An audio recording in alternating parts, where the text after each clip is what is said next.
Tarik Skubal, double lauréat du Cy Young en titre, vient d'être échangé aux Dodgers. Et ça y est, on commence tout le monde à crier au scandale.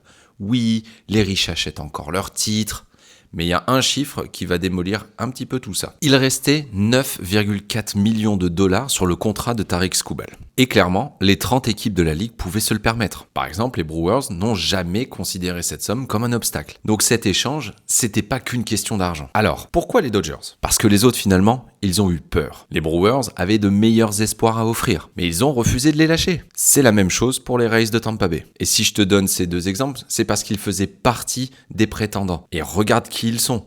Les Rays sont leaders de l'American League et les Brewers ont le meilleur bilan de la Ligue nationale. Aucune de ces deux équipes n'a jamais remporté les World Series.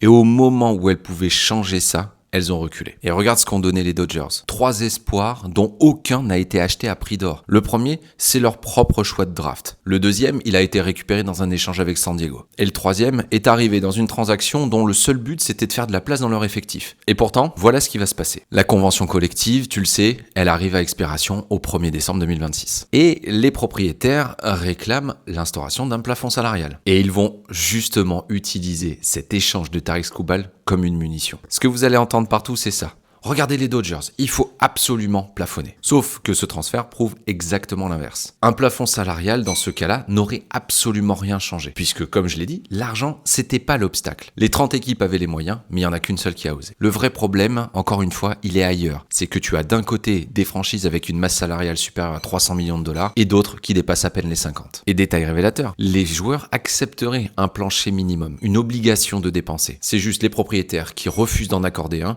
sans mettre un plafond salarial en contrepartie. Alors non, attention, les Dodgers ne sont pas non plus des enfants de cœur. Ils échappent au partage de revenus sur une grosse partie de leur contrat télé local. Et aussi, ils ont massivement utilisé les paiements différés, comme sur le contrat de Shohei Ohtani par exemple. Ils ont des avantages structurels réels, mais dans l'échange de Skubal, aucun n'a été un véritable enjeu. Alors quand la colère va monter au moment de la renégociation, souvenez-vous bien d'une chose, ce ne sont pas les Dodgers qui dépensent trop, ce sont les autres qui n'osent pas. Toutes ces coulisses et l'actu des sports américains, je les détaille dans ma newsletter qui sort tous les lundis, elle est gratuite et le lien est dans la bio.